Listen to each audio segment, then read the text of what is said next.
Hi friends, అందరు ఎలా ఉన్నారు? బాగున్నారా?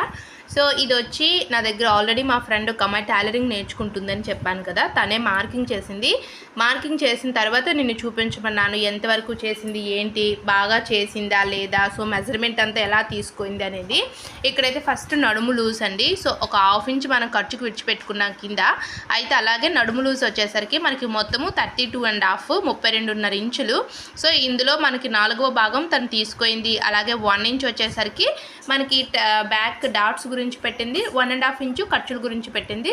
నెక్స్ట్ బ్లౌజ్ పొడవు వచ్చేసరికి మనకి 13.5 ఇంచులు వచ్చిందండి. మరొక 13.5కి మరొక ½ ఇంచ్ యాడ్ చేసి 14 ఇంచులు అయితే బాగానే యాడ్ చేసింది. సో చూసారు కదా, కొంచెం అటు ఇటు ఒక 1 గీత డిఫరెన్స్ వచ్చిందే, కానీ మిగతాదంతా కూడా చాలా బాగానే తను అంటే ఓన్లీ నేర్చుకున్నది తను ఓన్లీ 15 డేస్లోనే ఇలా బ్లౌజ్ కటింగ్ అయితే ఈ బ్యాక్ పార్ట్ ఈజీగా వచ్చేసిందండి. చూసారు కదా, కొంచెం అటు ఇటుగా వచ్చింది మెజర్మెంట్ అనేది. సో ఇదైతే పెద్ద ప్రాబ్లం ఏమీ కాదు. మరి ½ ఇంచు 1 ఇంచు తేడా వస్తేనే ప్రాబ్లం, కానీ 1-2 గీతలు వస్తే మాత్రం ఏం కాదండి. Next shoulder neck. ఇక్కడ షోల్డర్ వచ్చి 3 ఇంచెస్, నెక్ వచ్చేసరికి 2.5 ఇంచెస్ పెట్టింది. అంటే నేను చెప్పాను చిన్న సైజు బ్లౌజ్కి మనం ఎలా తీసుకోవాలి, పెద్ద సైజు బ్లౌజ్కి మనం ఎలా తీసుకోవాలి అనేది. సో చంక దింపు వచ్చేసరికి 6 ఇంచులు పెట్టింది. చూసారు కదా, కొంచెం ఒక ½ ఇంచు తను మిస్ చేసింది. ఓకేనా?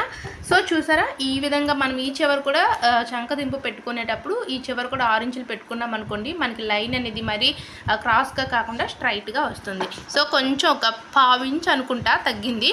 ఇప్పుడు ఏంటి అంటే నెక్స్ట్ నేను మొత్తం కూడా చూశాను. నడుము లూజ్ అవ్వచ్చు, పొడవు అవ్వచ్చు, బ్యాక్ డాట్ టక్స్ అవ్వచ్చు. సో అన్నీ కూడా చాలా బాగానే తీసుకుందండి. ఓన్లీ 15 డేస్లో బ్యాక్ పార్ట్ చాలా ఈజీగా చాలా సింపుల్గా నేర్చుకుంది.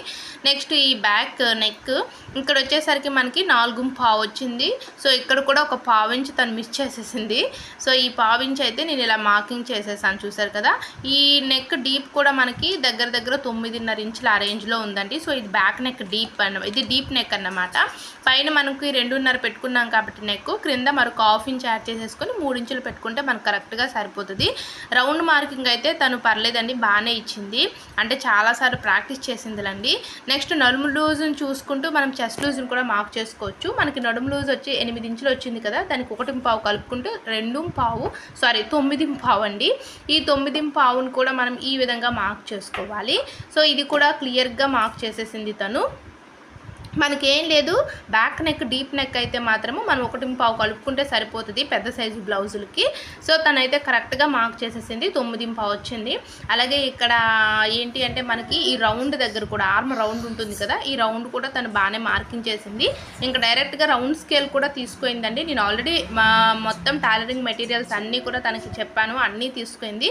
రౌండ్ స్కేల్ అయితే తను యూజ్ చేయడం లేదు. నార్మల్గా రౌండ్ స్కేల్తో డైరెక్ట్గా హ్యాండ్ తోటే బై హ్యాండ్ రౌండ్ అయితే చాలా నీట్గా తను మార్కింగ్ చేస్తుంది.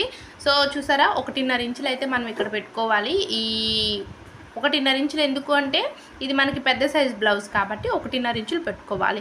సో చాలామంది మెజర్మెంట్స్తో అక్క చిన్న సైజ్ బ్లౌజ్కి పెద్ద సైజ్ బ్లౌజ్కి మెజర్మెంట్ ఎలా తీసుకోవాలి, షోల్డరు నెక్ అడుగుతున్నారు. మన ఛానల్లో చాలా వీడియోస్ అయితే ఉన్నాయి, సో తప్పకుండా చూడండి. ఇక్కడ ఈ చంక దగ్గర కూడా రౌండ్ చెక్ చేసుకునేటప్పుడు మనకి నడుము లూజ్ 8 ఇంచెస్ వచ్చింది కదా, సేమ్ మనకి రౌండ్ ఈ ఆర్మ్ రౌండ్ కూడా కరెక్ట్గా 8 ఇంచులు రావాలండి. మీరు 8 ఇంచులు కరెక్ట్గా వచ్చింది అనుకోండి, మీరు మార్క్ చేసిందంతా కూడా ఇంకా కరెక్ట్ అన్నమాట, ఎక్కడ మిస్టేక్ ఉండే ఛాన్సే లేదు. సో దీన్ని మార్క్ చేసిన దానికైతే కరెక్ట్గా సరిపోయింది. కొంచెం బ్యాక్ నెక్ డీప్ నేను రౌండ్ కొంచెం చేశాను అంతే. ఫైనల్లీ చూసారు కదా, బ్యాక్ నెక్ అంతా అంటే బ్యాక్ పార్ట్ అంతా కూడా తను బాగానే మార్కింగ్ చేసింది. సో కటింగ్ కూడా తన్నే చేయమన్నాను.